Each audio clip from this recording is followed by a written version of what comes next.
शंभू तीर्थ उद्घाटनासाठी महाराष्ट्राचे मुख्यमंत्री देवेंद्र फडणवीस इचलकरंजी दौऱ्यावर आले होते। कार्यक्रमाची सुरुवात शिवतीर्थ येथे छत्रपती शिवाजी महाराजांच्या पुतळ्यास पुष्पहार अर्पण करून झाली। त्यानंतर मुख्यमंत्री शंभू तीर्थ व्यासपीठाकडे रवाना झाले।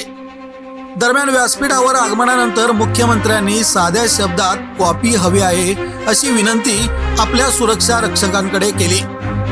सुरक्षा रक्षकांनी तात्काळ ही बाब महानगरपालिकेच्या प्रशासन विभागाकडे कळवली। मनपाच्या कर्मचाऱ्यांनी तात्काळ कॉफी तयार करून आणली, मात्र इथेच सिस्टीमचा अडसर उभा राहिला। त्या ठिकाणी फूड ऑफिसर उपस्थित नसल्याने कॉफीची टेस्टिंग झाली नव्हती।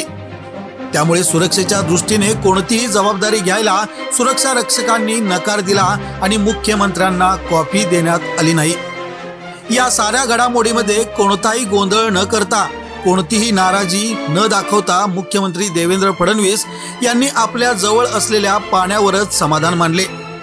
चालेल म्हणत त्यांनी कार्यक्रम पुढे सुरू ठेवला। मात्र ही घटना मनपाच्या कार्यपद्धतीवर प्रश्नचिन्ह निर्माण करणारी ठरली। मुख्यमंत्र्यांसारख्या वरिष्ठ पदाधिकाऱ्यांसाठी साधी कॉफी देताना प्रशासनाची असमर्थता चर्चेचा विषय ठरली असून नियोजनात कमी पडले की अतिनियमांचा अडसर अशी चर्चा कार्यक्रमस्थळी रंगली। एकीकडे मुख्यमंत्र्यांचा साधेपणा आणि संयम दिसून आला, तर दुसरीकडे प्रशासनाच्या तयारीवर मात्र प्रश्न उपस्थित झाले। माहिती संकलन रसूल जमादार।